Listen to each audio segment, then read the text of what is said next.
ما يبون شيء من هالدنيا غير فرصة. قاعد تورينا عيونه، خشمه، حلجه، وجهه.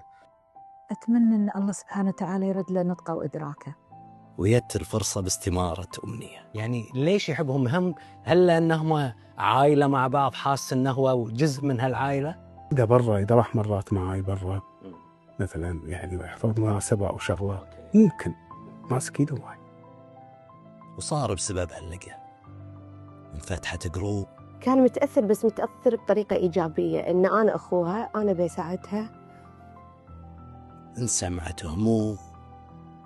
أنا وايد فخورة.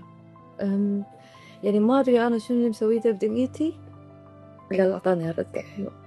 بين إرادة ومعاناة، بين كفاح وتحدي. صعب إن الواحد يتعايش معه.